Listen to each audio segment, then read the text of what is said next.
Mastering the 4 pillars of marketing. Today we are going to discuss more about marketing, about these pillars, and learn more how to satisfy customers. I'm so excited to discuss this topic with Kirk Deis. How are you? I'm doing awesome, man. Thanks for having me. Big pleasure. Wanna learn more about marketing? I found that I'm a student.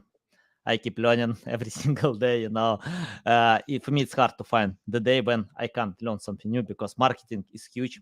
It's impossible to know all marketing, and I don't understand people who can share on LinkedIn their guru, professionals, know everything. Guys, it's impossible to learn a teeny percent of new information that are coming every single day.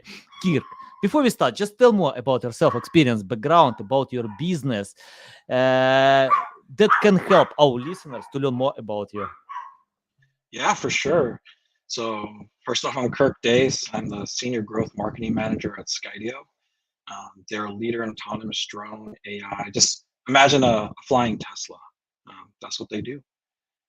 Before that, I ran a marketing department for a national distribution company. And before that, I ran an ad agency, had clients literally all over the world. I've worn every type of marketing hat you can imagine, from being the copywriter to running ads to SEO to email marketing. And 1010%, I am not an expert. Actually, when I onboard people on my team or contractors or work with people, whenever I see somebody say they're an expert, I always cringe and get worried. I'm definitely, like you guys and like you, a student of the craft. So I'm always trying to learn, always trying to experiment, always trying to grow. That's the only way to do it when it comes to marketing. Nice, nice. Love it, love it. Yeah. And I usually do the same. You mentioned about your background, writing, SEO. And it's interesting that when I try something new, I don't hire people because I usually try myself and I always fail. For example, I started PR campaigns. I wrote a lot of press releases. I don't remember exactly the number, but a bunch of press releases. I pitched them. I got no links, no mentions, but I learned how it works. Then I hired experts, specialists who can provide great results. And today we got mentions on CNN, Forbes, many other great resources. But I learned the process, by making my hands dirty, and I think it's the same with anyone. If you want to cooperate with great people, manage them, hire them, because even to hire the right people, you need to understand how it works. Okay, Kirk, I'm interested about these 4 pillars of marketing. Can you list them and describe each point, a little bit? Yeah, for sure. So when you reached out, you said, "What do I want to talk about?" And I was like, "We could talk about anything. Nothing's off limits." I checked out some of your content, and I was thinking, maybe what would be good is to start what I call the 4 pillars of marketing. I'm not the one who invented this. There is some marketing guru who came up with this. I 1000% rip it off, and I encourage all of you guys to do the same. So 4 pillars are very simple. 1, create demand. 2, capture demand. 3, convert demand. And then finally, 4, champion demand. So when you're going to run a campaign, this is a framework for you to leverage. How are you going to create demand? What tactics are you going to use? In your example, you created a PR piece, you created blogs. How are you going to get people to go there? Well, you're using probably SEO, maybe even some ads. How are you going to convert them? You probably have like a pop-up or a button on the page or something to push them down the funnel. And then how are you going to champion that demand? This is the one where I see a lot of campaigns not take advantage of. So you spend all this time and effort building the campaign, launching, getting everybody invited, excited, and then you forget to say, "Hey, can you share it with 300 of your closest friends?" Or you don't inspire them, you don't give them a reason to share that content. So how do you make those people who find your content champions of your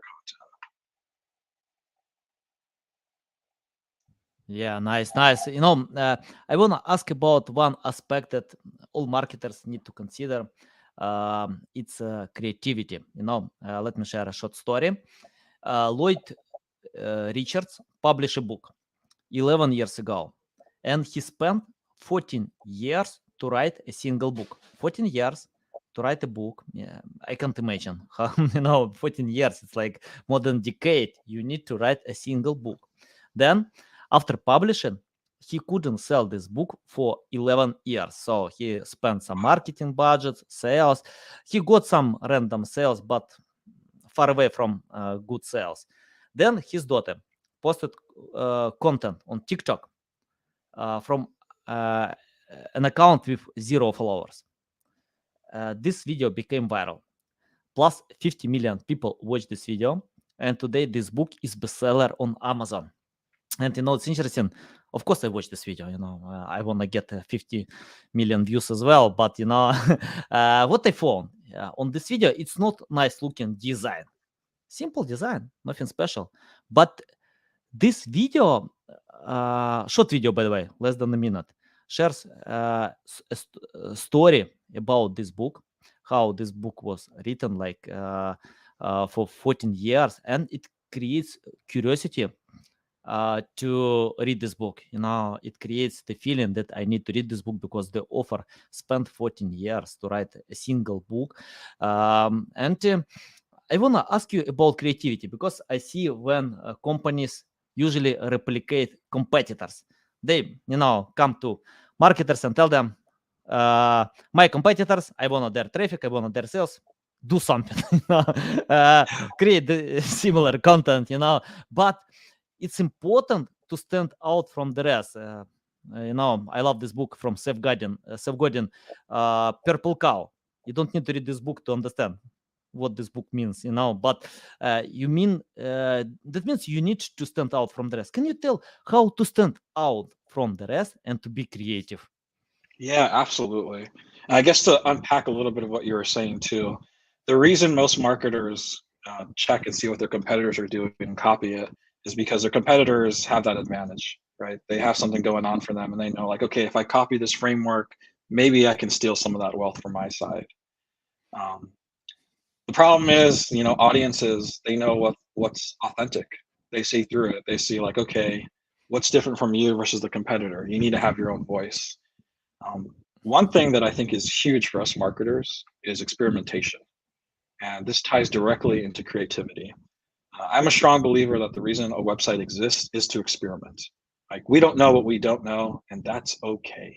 There's a lot of learning to be done. When it comes to creativity, a great thing that I've been telling people, pitching to people, is give the owner what they want. So example, a lot of times it's not just the marketer who says, okay, I'm going to copy that competitor. That's coming from the higher ups. That's them saying, hey, I have a playbook that I used at my last company, or I saw so-and-so use that I want you to do. So give it to them, 100%, give them what they want. A good example, create a landing page, doing everything they want, the copy, the images, the video. And then what you should do is consider duplicating that landing page, hiding it from search engines, and that's where you can experiment. That's where you can have fun with visuals and copy, and let that run for a while, drive some paid traffic to it, and then come back and say, okay, look, we've got version A, version B. This is what we learned from version B. Can we implement it on version A? And that's really, it's not enough just to be creative. You need to have data behind your creativity. And this is something where like anybody can go like, okay, I'm going to make this awesome ad. You're going to love it. Well, great. What are the KPIs? What metrics should I expect? This is something, so when you have that conversation, you can say, this is how we're going to do it. We're going to run this experiment. We're going to come back to you with hard data. We're going to let the numbers guide us. Mm-hmm. And can you tell more about KPI? How to calculate this data? For example, because I see when people are chasing vanity metrics like volume, likes, comments, I don't care about traffic if I can't sell with this traffic, even if I get 1 million people, but if nobody cares about my products, why I need to have them? So, yeah, and I see this trap all the time when people get a lot of traffic, views on social media, likes, comments, but nobody buys this product. So your tips how to calculate this KPI to get the right ROI? I think it's so important to know your audience, right? So if you're talking, for example, to the CMO, he's probably not going to care that much how many likes a post got. But if you're talking to the social media manager, that's a good KPI. That's a good KPI to say, like, hey, your post, it's working, people are engaging with it. So one, know your audience, know who you're speaking to. Two, not everything that you do is the same campaign, same KPI. The methodology that I try to tell people is keep it dumb. Whatever you do it dumb. Dumb stands for is doable, understandable, measurable, beneficial. So when you're coming up with your KPIs, give it the dumb test. If it's not a yes for all four of those, rewind and go back. In terms of like SEO, so SEO has different KPIs, right? You're not going to see it overnight. That's a long-term game. In terms of ads, it depends on the platform. It depends on what you're doing with the campaign. Are you doing video ads? So video ads, you want views, you want engagement. Are you driving people to your website? Then you want them to convert. You want them to take an action. Keeping things simple will save you a lot of time. So definitely recommend that one as well. Yeah, simplicity is very important. Yeah, I remember this book from Joe Sugarman.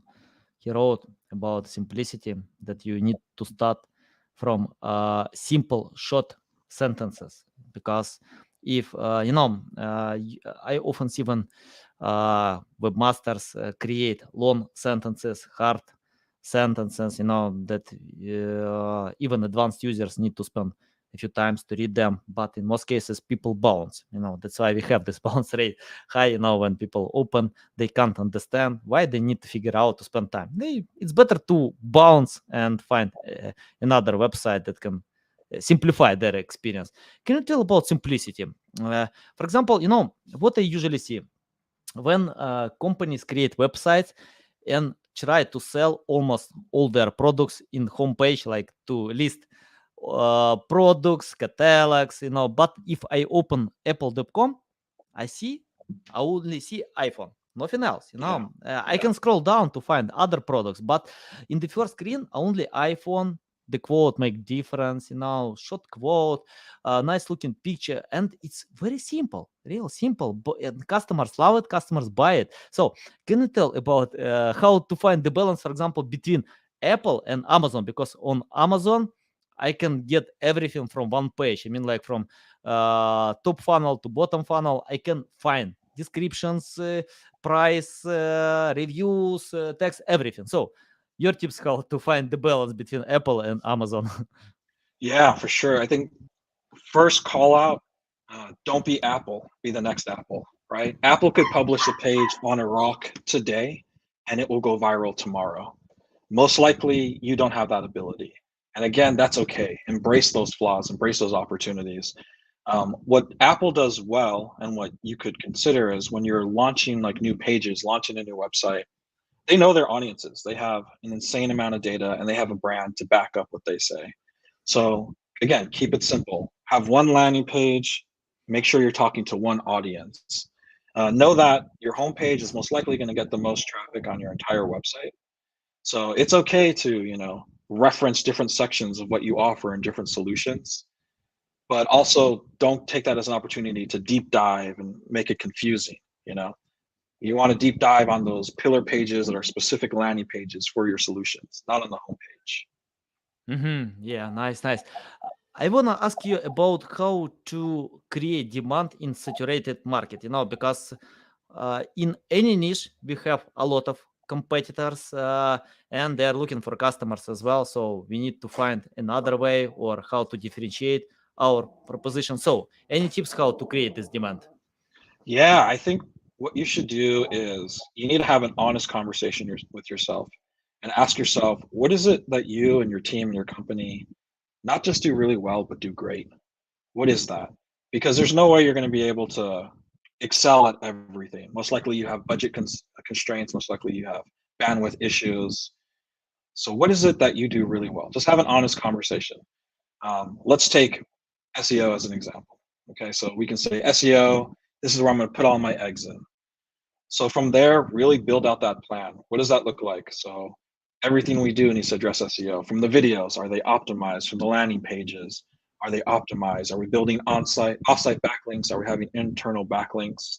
I think the secret here is, one, identify what is it that you have the resources to win at. And then two, don't be scared if you don't see results in 2 months, 3 months. You have to commit to this, right? There's a lot of competition, it's saturated. It's not something you're going to see overnight. You're not in it for the short-term games, you're in it for the long-term wins. So you got to make sure that you stick with it long enough to give it a chance to really see the light at the end of the tunnel.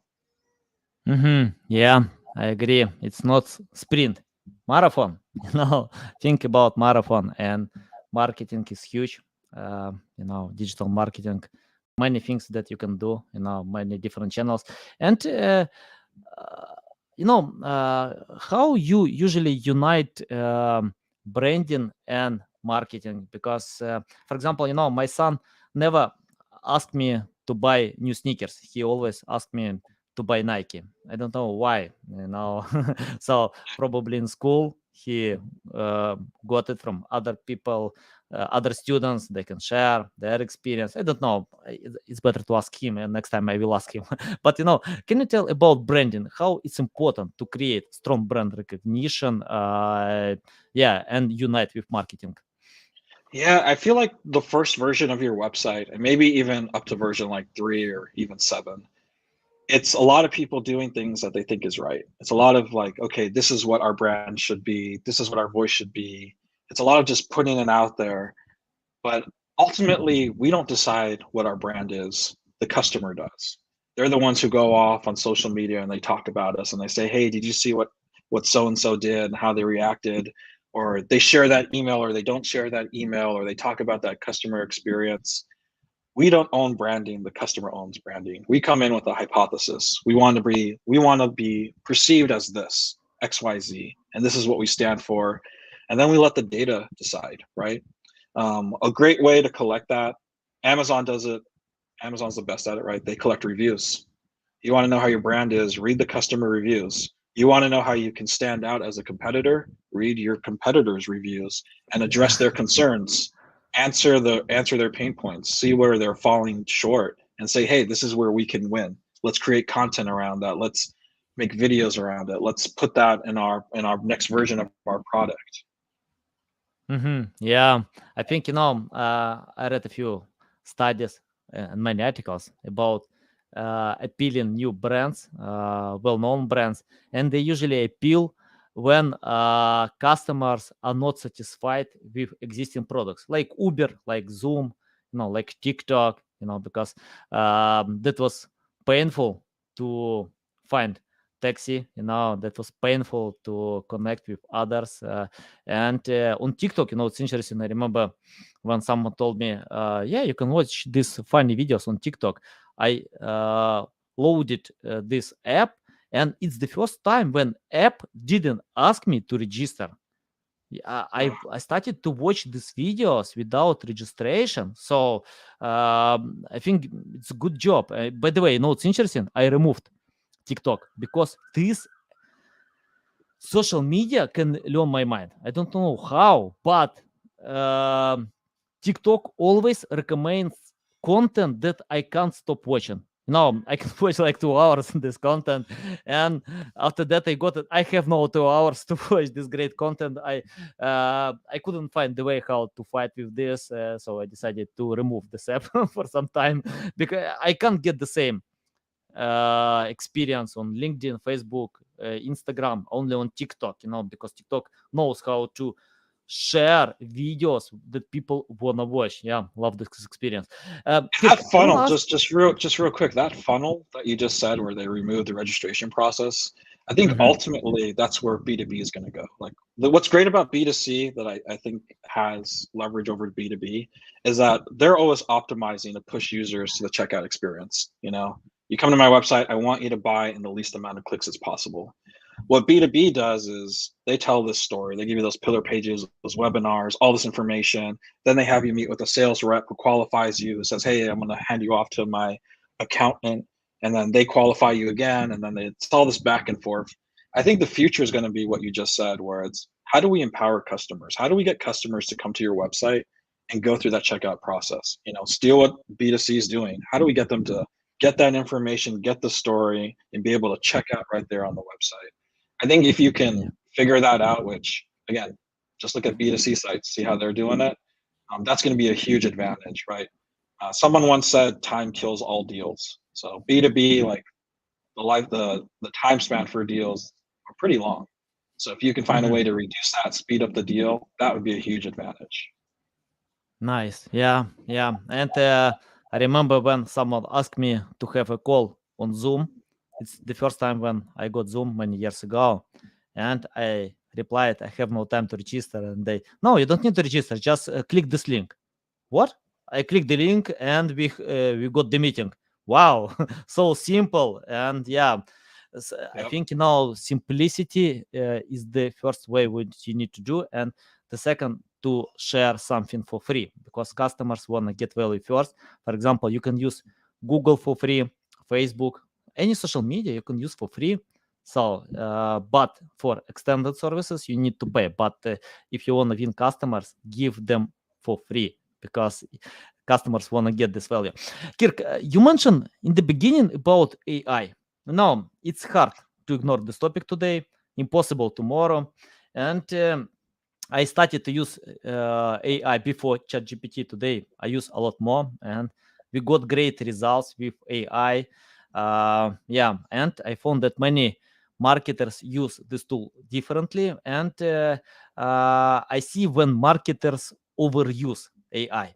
Even great authors who can post on Forbes, Investopedia, many other prominent websites, they overuse AI. So, can you tell how to find the balance of overusing and using? Because if you set up prompts like how to play guitar, I'm not sure that ChatGPT will provide something new.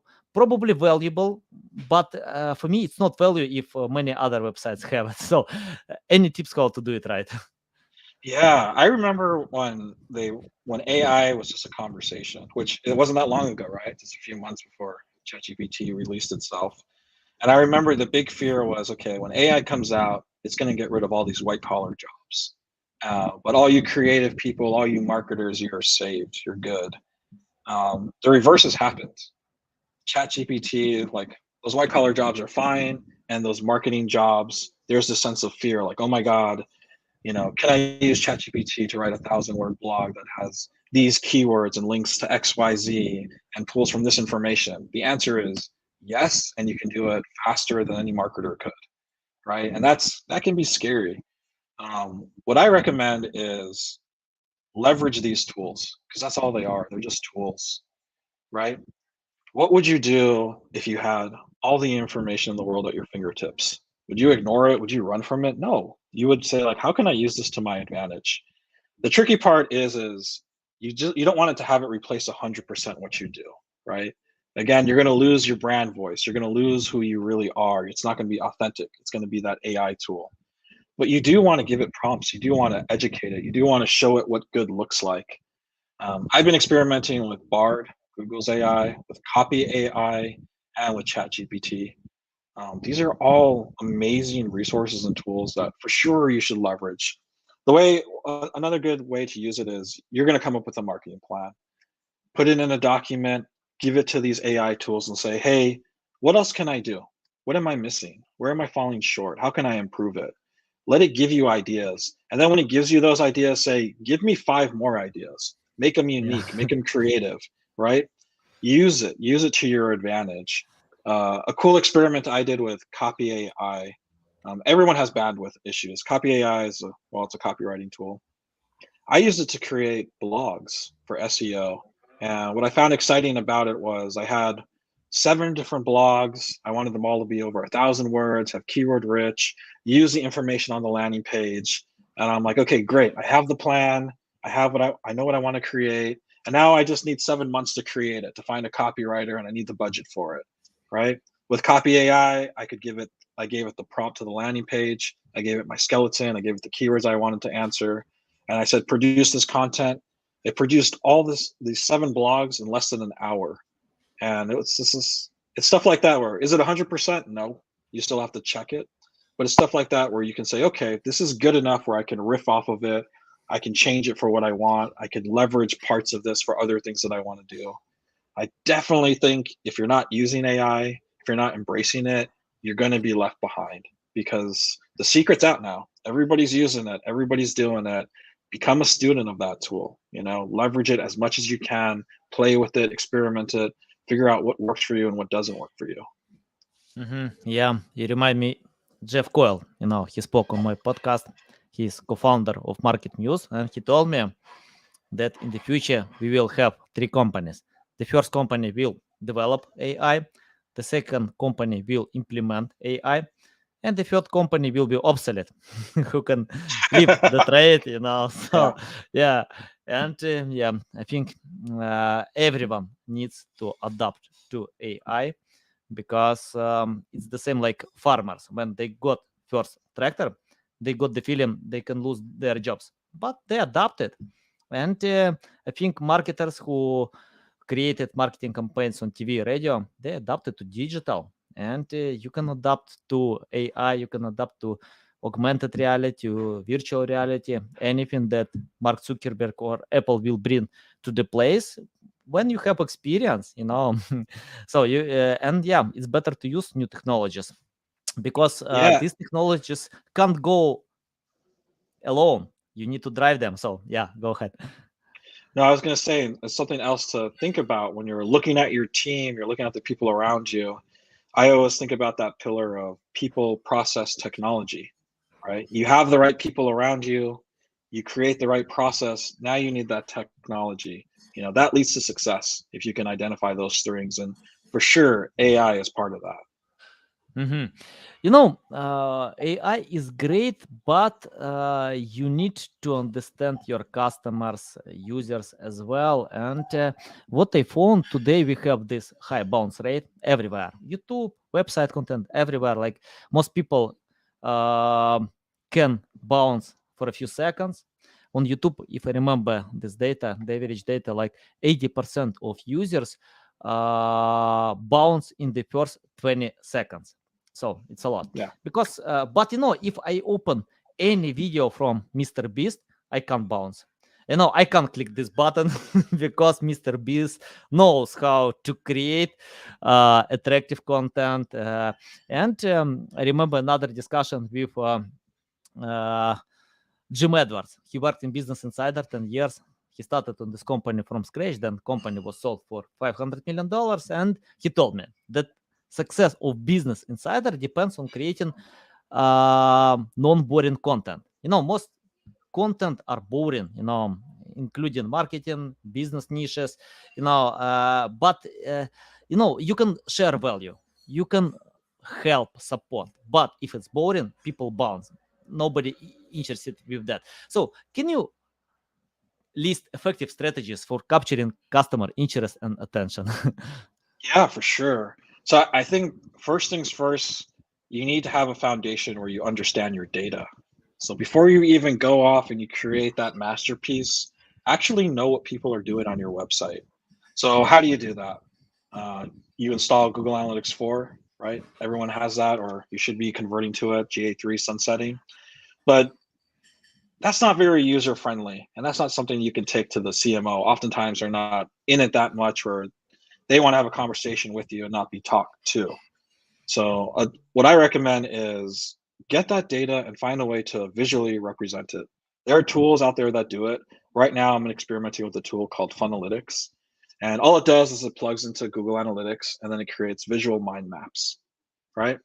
So you have a visual mind map, and then you can say, like, okay, we thought people did this when they came to our blog, but really they do that. We can see things like the scroll rate, we can see things, the bounce rate. The difference is that it's all visual, right? So with Google Analytics, it's kind of hard to navigate sometimes. It's not that user friendly. With a tool like Funalytics, it's visual. So you can see, like, okay, this is what's going on with my website.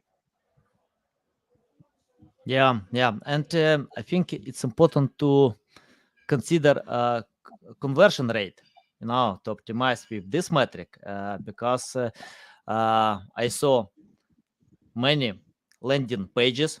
They looked great, but with low conversion rate. And can you tell about adding this call to action? How to add call to action and not to be pushy? I mean, like to tell you need to buy. So I see when big brands provide a good job, uh, by creating the feeling of owning something. For example, Apple, when Tim Cook shared about new Apple Watch, I got the feeling I wanna have this gadget. Yeah, I bought 3 pairs for me, for my son, for my wife, because these guys probably kill me, if I buy only for myself. But it's interesting. I love Apple, how Apple can create this feeling of owning these gadgets. I got it. I need to have them because it can help in my life, decide my problems, simplify my experience, many things. So Apple knows my pain points. So can you tell how to submit this call to action, not to be pushy, about sharing benefits? Yeah, I think there's probably like three core things to look at. The first is go with the basics, right? First off, there are sites out there that don't have call to actions, that don't have buttons, that don't put it above the fold. Above the fold is golden real estate. Most of your traffic is going to go there. They're not going to scroll all the way down the web page. So number one, go with the basics, right? Have the button on top above the fold. Number two, experimentation. You don't know what you don't know, and that's okay, right? So have one version where it says contact us as the main page, create an experiment landing page, and test out different ad copy, right? So say instead of contact us, be like, do you want a quote? Do you want us to hire you? Do you want us to reach out to you? Try, test different things, mess with the placement. And I think number three, so once you have everything set up, you're driving all this traffic to your website, and not everybody is going to convert, right? Some people are shopping around. Some people need more education. Sometimes the landing page, to be frank, just isn't good. You're not hitting their pain points enough, and you're going to lose that traffic. So that traffic's called leaky traffic, or that's what people call it, right? They come to your site and then they leak, they go away. You don't need everybody to buy today, but you need them to buy eventually. So how do you capture them? So one thing I've seen work really well is before somebody leaves, creating like a pop-up, an exit intent pop-up saying, hey, maybe you're not ready to talk to us now, but do you want to be part of our mailing list so we can reach out to you down the road? And then you put them in that funnel where it's, you spent all this time, money, and energy to get that traffic there. Don't just let them leave without saying goodbye. Make sure you do something to capture that leaky traffic. Yeah, nice tip.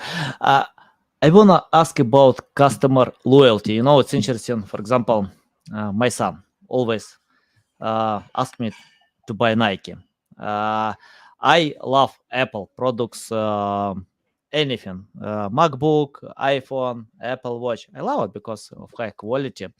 I'm so proud that my wife doesn't like Louis Vuitton. For me, it's better to avoid such luxury brands. And I wanna ask about loyalty because brands can think that customers are loyal, but they don't. It's interesting. I mean, like, for example, if Samsung will create much better gadget than iPhone, I will buy Samsung, because I remember interesting quote, if you want a loyalty, buy a dog, because a dog can't change the owner. But if you wanna have loyal customers, you need to develop and innovate your products, because if that's why big brands invest a lot in innovation. They need to share, to create much better products all the time, because competitors are not waiting. They develop and innovate their products. So can you tell how to create loyal feeling in marketing, how to retain your customers longer, because acquiring new customers cost 5 times more than retaining existing customers? Yeah, I think first things first, give them a platform to voice their feelings, right? The worst thing that could happen is you have a website, you're driving all this traffic, and then your customers run off and they talk to you without you knowing about it, right? You go on Facebook and you're like, oh shoot, so and so said this about our brand. I had no idea. And they're not even part of the conversation. And this happens all the time. People are talking about you on YouTube, TikTok, social media, blogs. You want to give them a platform where they can share their feedback directly with you. So how do you do that? There's tools out there you can leverage. There's Trustpilot, there's Yotpo. So you add this to your website after somebody makes a purchase, like for e-commerce, you can use a tool like Yotpo. You can automate it where you say, okay, after they bought it, 14 days from now, ask them to leave us a review, ask them to reach out to us, give us that feedback, give us the gift of feedback, right? Reviews are huge. And B2B, what does B2B do? B2B, remember, it's a longer sales cycle. Their go-to strategy is, hey, we need a use case. How do we get the use case? We meet with a customer, we have this webinar, we have this long form content, we have testimonials.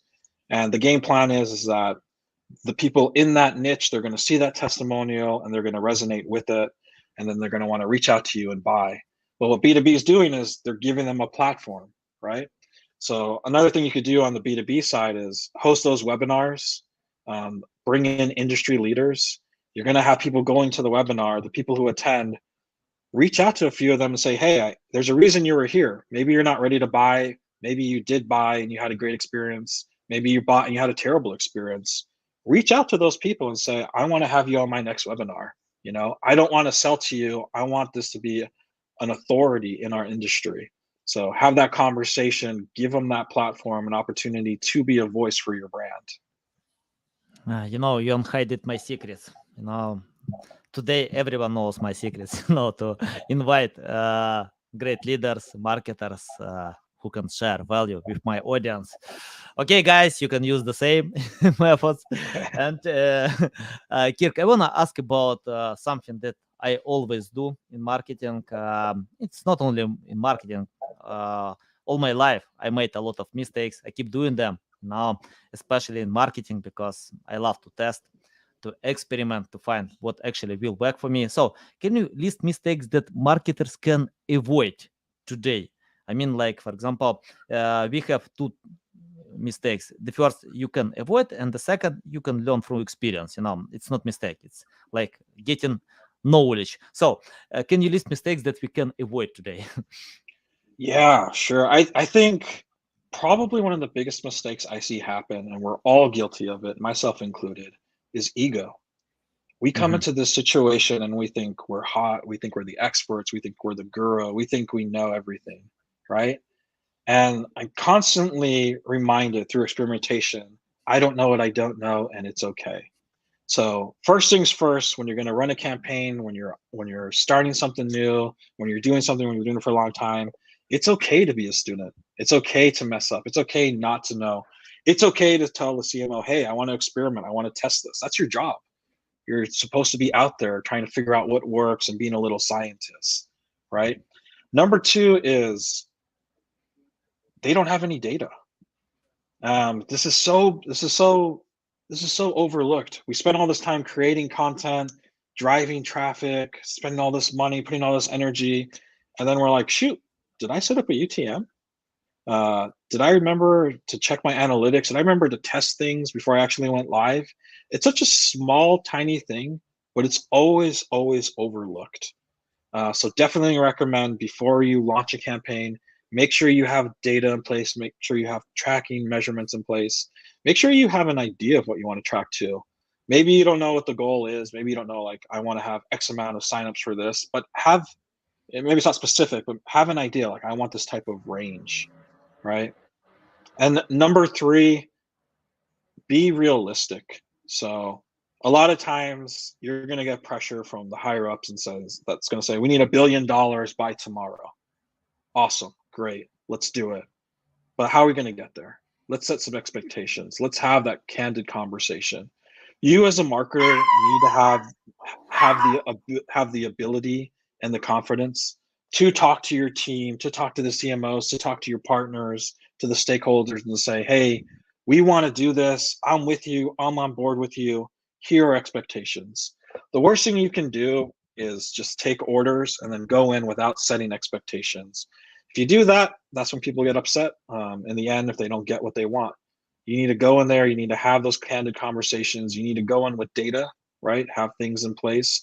You need to have a plan that says, hey, this is how we're going to get there. If it doesn't work, we have experimentation. This is how we're going to pivot, right? Set expectations. It's so easy, but it's also really hard. It's really hard to talk to your boss and say, hey, I don't know if we're going to make $10 billion this month.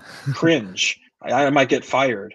But there should be a level of mutual respect to say, I want to do this goal too. Here's what I think we can do. Here is going to be those milestones. Have that transparency. Have those conversations. Oftentimes, here at Skydio and in other places, I refer to myself as the digital doctor. I got this term from a client of mine I had once when I had an agency, and he said, "You're like a digital doctor." And I came to think of it, all of us marketers are like digital doctors, right? You go to a doctor, they're going to tell you, they're supposed to tell you the good stuff and the bad, and give you some type of plan to say, here's how we're going to go forward. You need to have those honest conversations. Yeah, nice. Love it, love it. I think, when we started something new, we usually create high expectations. I do know myself. I started many projects with high expectations, but when you get first pitfalls, problems, you understand it's not overnight success. You need to have patience. That's why high expectations can discourage. It's better to avoid them and be realistic. It takes time. Some projects take even years, not months. I remember a story about a guy who spent 14 years to create a company. He's Today he has friends like Jeff Bezos, many others, and Jeff called him a crazy guy, because 14 years without sales. Today his company, a multi-billion-dollar company in 56 countries, but he was patient, to achieve these results. Just came step by step. And Kirk, my final question to you about your experience. For example, I found that I usually, sorry for my dogs, they always take part on my podcast. Yeah, they wanna argue. Yeah, that's okay. And I wanna ask you, I found that I usually get high results with clients who understand SEO. If they don't, I usually tell them, take my course, learn from the best experts like Lily Ray, Jeff Coyle, Mike Phillips. It costs like $20. It's not a lot. It's not my business model, to earn money. But when you get the basic, you can understand why we need to create high quality content, why we need to have site speed, why we need to earn backlinks with white hat SEO that bring traffic, many aspects, because a lot of topics. Go to YouTube, go to Google, just learn, get the basic, then we can cooperate. Can you tell what will you do today if you started from scratch without any experience, knowledge, skills? It's your first day in marketing. So your steps, what will you do to learn about marketing? Oh, wow. That's an awesome question.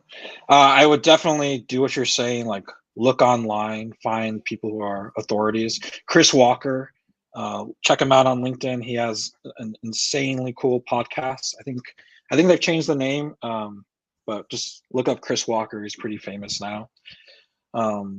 Other things, I guess it's kind of riffed on SEO. I would remind people, like, keep it basic. A lot of times there's so much information out there, we get overwhelmed and we're like, where do I begin? What do I do? Sometimes it's just a matter of just doing it, right? Just getting that video and saying, okay, we're going to have this webinar. Just do it. In terms of SEO, the big things I would tell you to look at are SEO. I would say comes down to really two parts. There's a million things that go into SEO, but at its core, it's two: on-site SEO, off-site SEO. On-site SEO, it's what you're saying. Is it speed? Do we have the landing pages optimized? Are we using internal linking? Do we have the right keywords? Offsite SEO, are we sharing that content and building backlinks, right? That's it. Keep it simple. If I were to start over if I was hired for a new company, if I left Skydio, what I'd want to do is, one, I'd want to understand, like, what is the data saying? Let me look at Google Analytics. Let me try to understand what the customer journey is. What is that flow? Two, remind myself, I don't know everything, and that's okay. Is there a way, though, for me to get in touch with the customer, right? So many times we make all these assumptions. We're going to try this campaign. It's going to work. I read about it here. I saw it there. You don't need to guess on this stuff. You could actually reach out to a customer. And if you can't reach out to a customer, reach out to the sales guy. Find somebody who has contact with them. If you can't do that, are you collecting reviews? If you're not collecting reviews, are your customers collecting reviews? Find a way to find out what the customers are talking about in your niche, because they're going to tell you what they want. They're going to tell you their pain points. They're going to tell you what they love, what they hate, right? And then the other thing to look at too is, someone once said, and I'm probably going to butcher this quote, it's really bad when your competitors know what you're going to do. But it's worse when your team doesn't. So when you're coming up with your plan, when you're coming into this new situation, meet with everybody, communicate, right? No man is an island. I used to think when I started off marketing that I could do everything by myself and I wanted to wear every hat and just do it all. What I learned is it's better to have a team. It's more fun playing tennis, right? It's more fun rifting with somebody. So for sure, look at who's around you, meet those stakeholders and say, this is what I'm thinking about doing. What have you done in the past? Or where do you think we can improve on? Where are we falling short? Have those conversations, be open to feedback. The more feedback, the better, because down the road, you could be like, oh, I spoke to so-and-so. They said we should try this webinar. We did this webinar. We got these results. This is all, I might have executed it, but it was so-and-so's idea. Let's share that praise. Let's share that credit.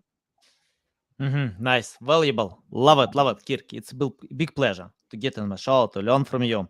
I love all your valuable insights. Tell our audience the best way how to keep learning from you, how to follow you, how to reach out to you. The best and easiest way to get in contact with me is through LinkedIn. So just look me up, Kirk Deis, Deis. Just reach out, say you saw me on this show, and let's connect. Let's talk. Nice. Guys, you can find the link to LinkedIn account in the description below. Thanks again. Love it. So valuable. Welcome back anytime. Because I love this experience, this valuable insights. Guys, love you and see you next time. Cheers.